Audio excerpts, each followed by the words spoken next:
Good evening, ladies and gentlemen, and welcome to the greatest show on earth. No, this is not the circus, but this weekend, it sure felt like one. I'm Nick Serbinski, here to break things down with me, the ringleader, Mike Auletta. Well, we don't have lions and elephants, but we've got bobcats, bulldogs, and colonials. Oh my. Tonight on Sports Paws, we have highlights from the annual Heroes Hat game and a home opener for men's lacrosse.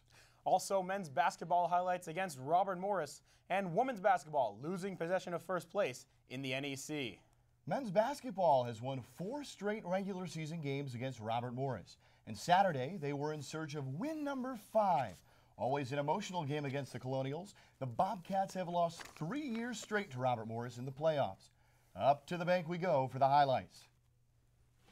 Senior day for the Bobcats, honoring Kevin Tarka and James Johnson. Veldon Jones there with a 3. Here's James Johnson for the Bobcats, the fadeaway. He was hot all game. Again, for the Bobcats, and here's Zaid Hur. Say hello to Elijah Thompson. Here's Russell Johnson, a nice 2 there for Robert Morris. And James Johnson, a nice dish into Zaid Hurst. Get big. Here's James Johnson, a 2. This was his day, not going to shy away from senior day. Johnson, 28 points on the day. And again, here, Johnson, a 3. 50%. We are from not worthy. Land. Here we go. Garvey Young outside. Garvey Young inside, and the lay-in for the Bobcats. Final minute now. Robert Morris down 6. They need to do something. Veldon Jones puts him within 3. Tom Moore clearly frustrated, rightfully so, though. James Johnson to seal the deal for the Bobcats. No, but he saves himself, and he saves the game for the Bobcats. They win it. They beat Robert Morris. They win 73-69 and lock up the 5 seed in the Northeast Conference Tournament. Again, what a senior day for James Johnson, scoring 28 points while playing all but 1 minute in the game. His final game of the bank, Usman Drame added 12 points, and Garvey Young 11 off the bench. We bring in basketball analyst Nick Dench now. Nick, how important was the victory for the Bobcats? This win for the Bobcats was huge. They all had a phenomenal game, especially in such an emotional game against Robert Morris. And it leads them into the playoffs as the 5 seed taking on St. Francis, New York. And it's a huge game for James Johnson. Lets him get his touchback late in the season. He goes into the playoffs hot. Now, Nick, excluding James Johnson, who was the key for the Bobcats? Now, you could argue Usman Drame, 12 points and 11 rebounds, but I'm going to have to go with Garvey Young. 11 points and 4 rebounds, all of them offensive off the bench. A few of them huge offensive rebounds, giving them second chance opportunities. And as we saw in the highlight, they had that huge layup inside. I think it gave them a 7-point lead late in the game. Thanks, Nick. Last year, the Quinnipiac men's ice hockey team lost the Heroes Hat game for the first time since the inaugural game in 2002. On Saturday night, they hit the ice at the High Point Solutions Arena to attempt to take it back from the Bulldogs of Yale University. Let's hit the ice. Student section was packed an hour and a half before the game to see the Bobcats and the Bulldogs square off. Yale with a quick pass and a steal off the penalty, and the player coming out of the box, Jesse Root, with the goal, putting the Bulldogs up 1-0. Yale celebrating the goal 29 seconds into the second period, the assist from Charles Brockett. The Bobcats, though, would not be turned down. Great puck movement inside on the power play, and Quinnipiac scores. Lauren Barron, the defenseman, from Connor Jones and Matthew Pekka. 9 minutes and 15 seconds in, the crowd loving it. Bobcats tie it at 1. The Yale player and Antoine Lagonier thrown out of the game on a call by an official that the student section clearly loved. Everyone in the crowd giving him the business as he came off the ice. Quinnipiac trying to take the momentum, but a steal on a 5-on-4 power play for Quinnipiac, and the shorthanded goal for Yale from Clinton Bourbonnais. Hartzell made the initial save, and then Jesse Root, the hero of the game for Yale on the Heroes Hat, with a shorthanded goal, giving him a 2-1 lead. The Bobcats, though, the power play was on fire. Connor Jones with the assist from his twin brother Kellen and Matthew Pekka, tying the game at 2. Quinnipiac's power play has been the story of their last few weekends. The point to the easy button in the crowd, always a fan favorite.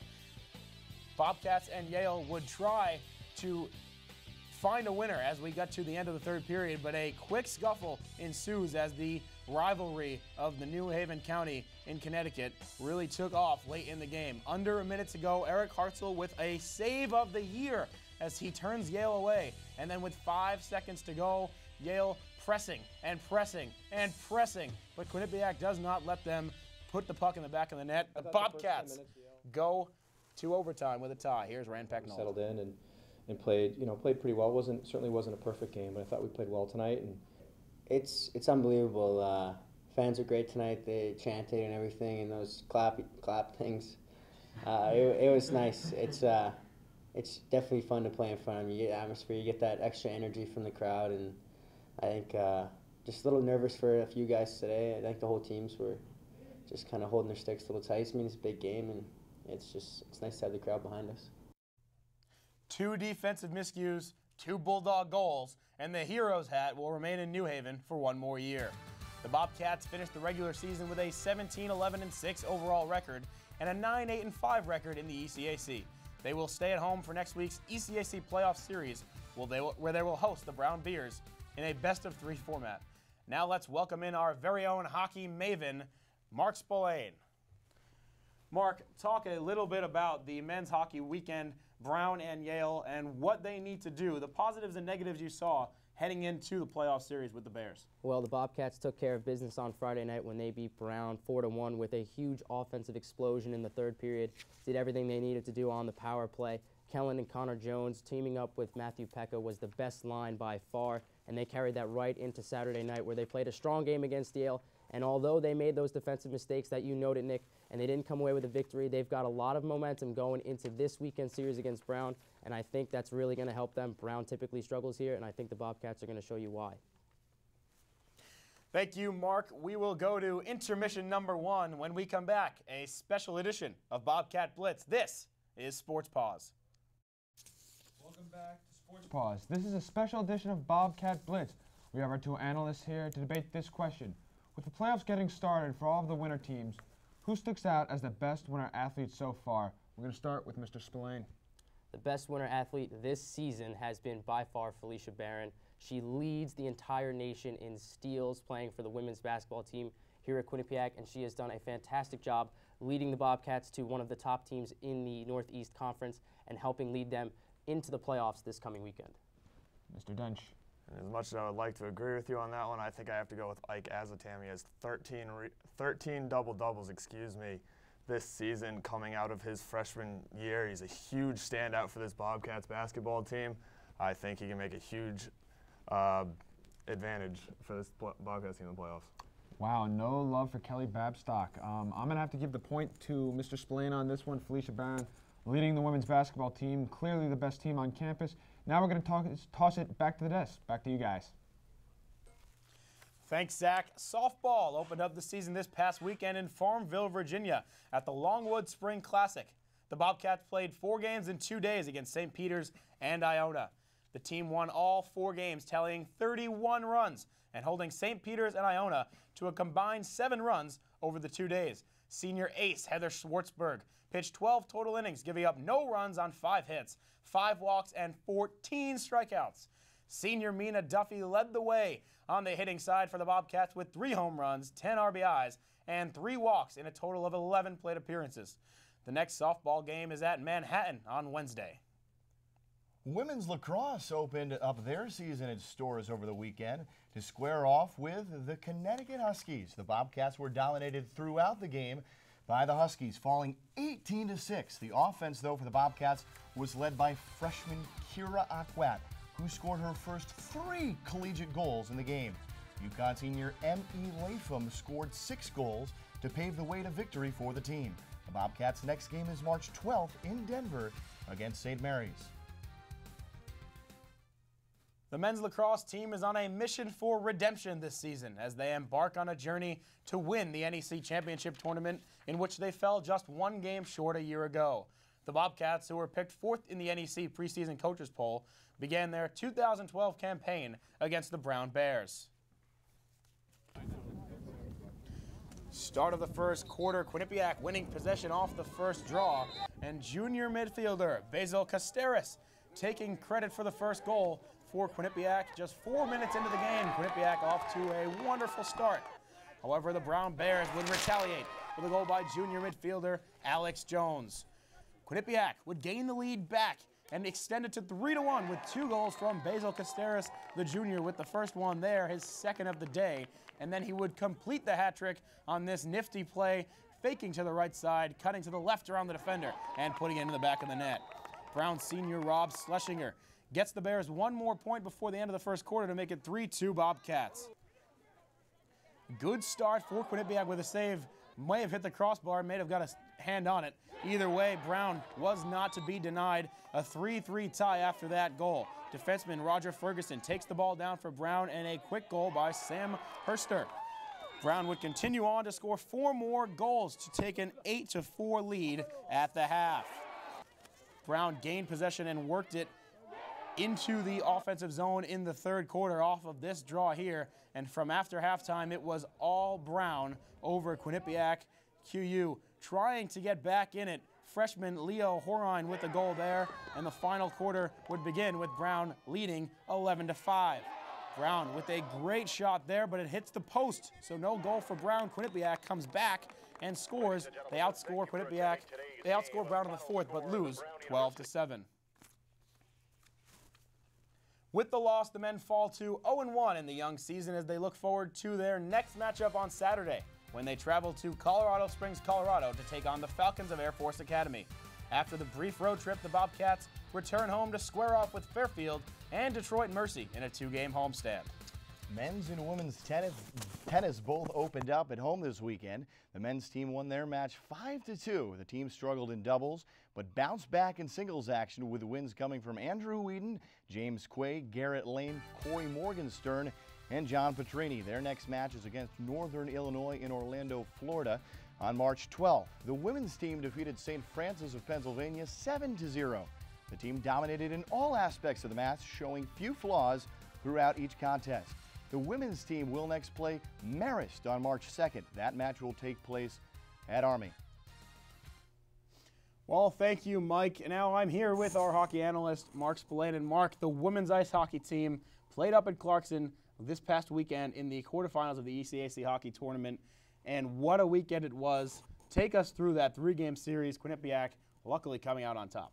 Well, the Bobcats started off game 1 incredibly hot with 3 goals in just 6 minutes to open the game, and they held on for a victory in that one before surrendering a few early goals to the Golden Knights in game 2 and falling 2-1. Victoria Vigilante getting both starts. There was some question as to who was going to start game 3, but she was right back out there again, and she came through with a shutout as the Bobcats finished it off with a 2-0 victory in game 3 to take the series. Victoria Vigilante, the leader nationwide in shutouts this season with 7, and she led the team to a big win over Clarkson. And one quick remark from you, they go to Cornell on Friday to take on the 3rd-ranked team in the nation, a team that's only lost 3 games all year. What do they need to do to take out the Big Red? Well, the Big Red is going to be a tough matchup for the Bobcats. As you said, only 3 losses on the year, only 1 at home up in Ithaca, New York. And the Bobcats are playing really hot right now, but it just doesn't seem like they're going to be able to pull it off. As you said, Cornell, one of the best teams in the nation. I don't see them being able to do it, but if they are going to do it, it's going to have to be a lot of help from everybody. It can't just be Kelly Babstock or Nicole Costa or Brianne Frickus. All those other lines, the 3rd and 4th lines, those energy lines, so to speak, and the defensemen have to help out. Well, Mark Spillane, our in-house Barry Melrose. Now we need to catch our breath. Time for a break, but many more highlights when we return. This is Sports Paws.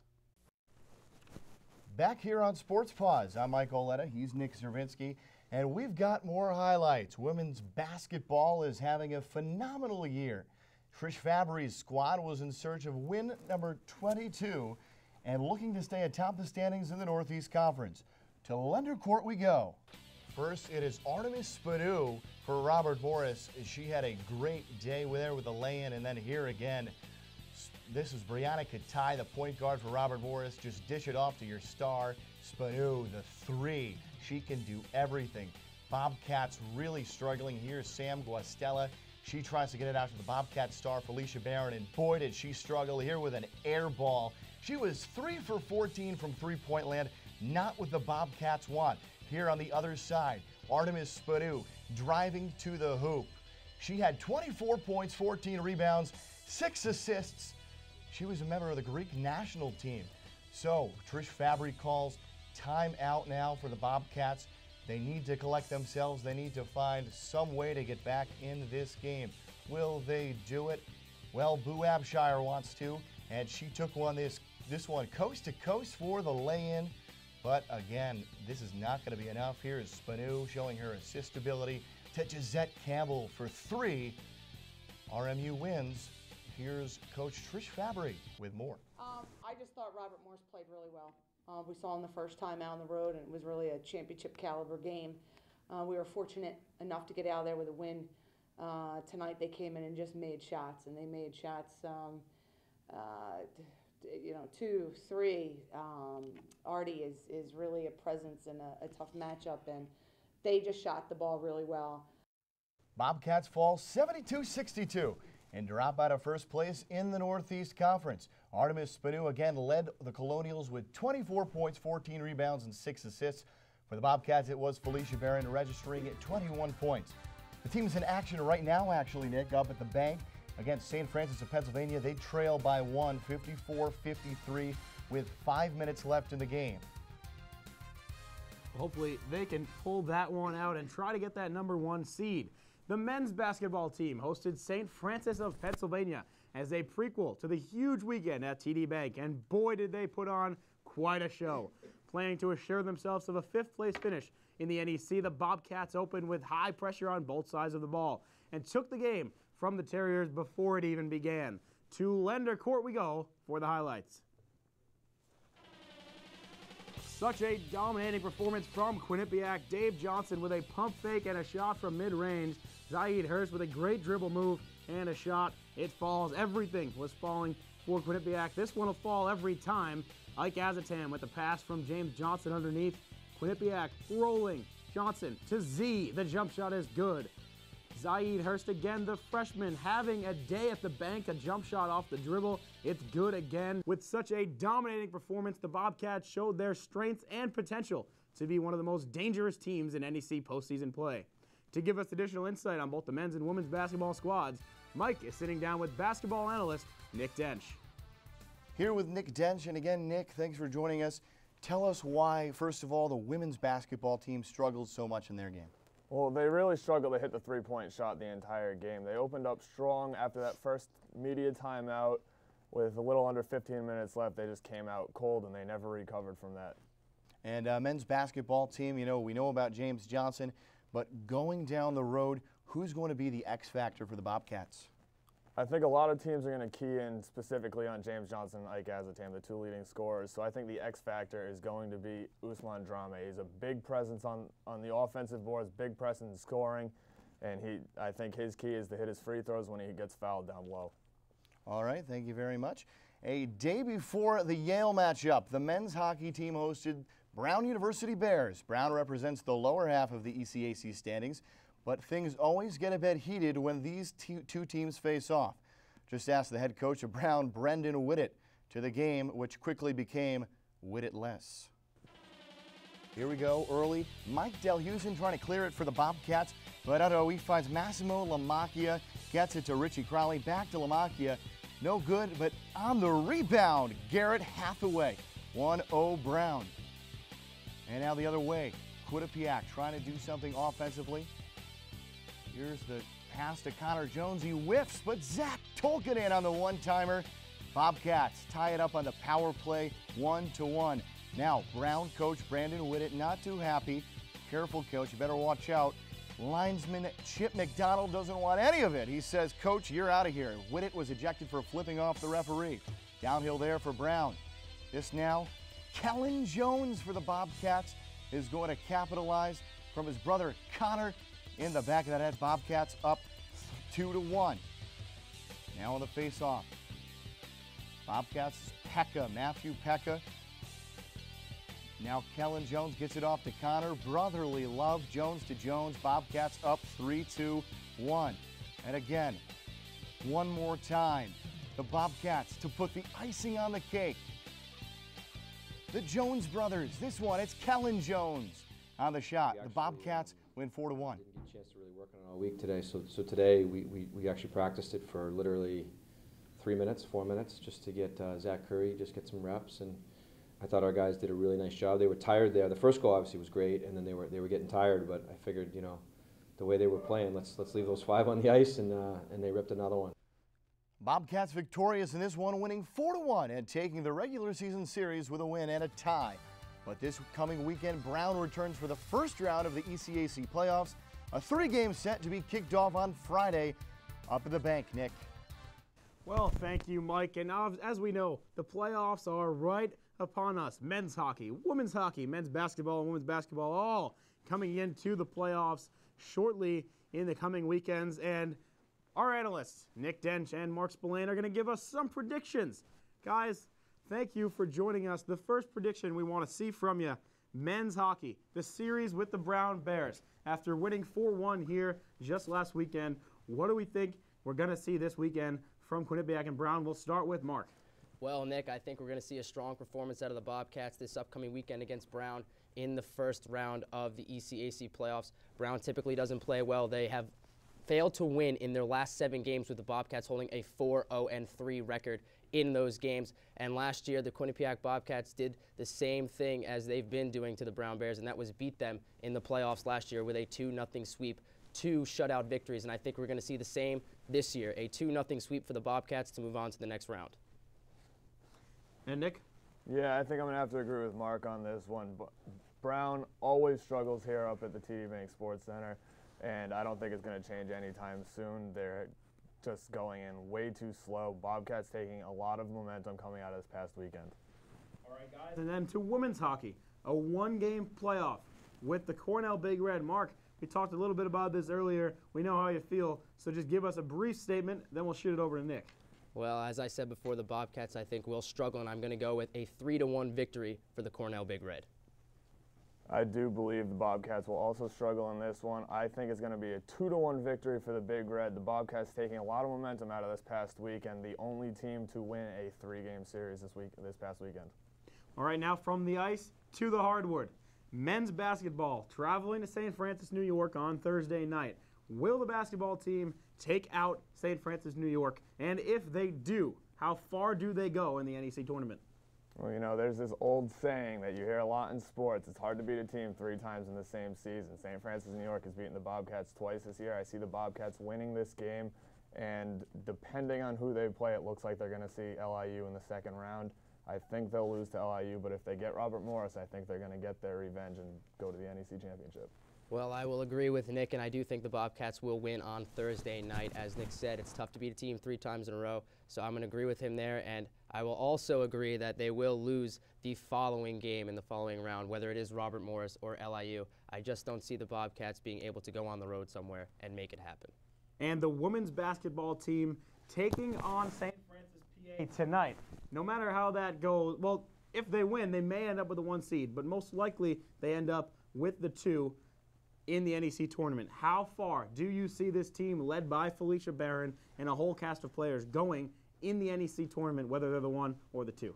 I actually see them winning the NEC tournament. I know they've had their struggles as of late, but I know Coach Trissa Fabry, and she's going to have this team turn around quick. They're going to make a run through the NEC tournament, Felicia Barron leading the way. I think Nick hit it right on the head. I do think the Bobcats are going to make a big run and go right through the NEC playoff tournament and win the whole thing. Well, thank you, guys. Mike, we've made it through the busiest weekend in Quinnipiac sports history and are still here to tell the story. Well, Nick, after a show like that, I think we did a pretty good job telling it, too. Would you have expected anything less? No matter how busy we may be, with March Madness fast approaching, our #1 goal is and always will be to keep you, the viewer, as happy as can be. Don't forget a huge slate of games coming up for Quinnipiac athletic squads, and we'll have all the highlights right here next week. For more information on our show or to become a part of Q30, visit www.q30.org. Follow the official Twitter of Q30 at twitter.com/Q30television. And for live coverage of all Quinnipiac home games plus game recaps, features, and more, log on to theqbsn.com. He's the ringleader. He calls the shots. I'm like a firecracker. I make it hot. When we put on a show, We call it Sports Paws. Thank you, Brittany Spears. For Mike Auletta, I'm Nick Serbinsky. Have a wonderful night.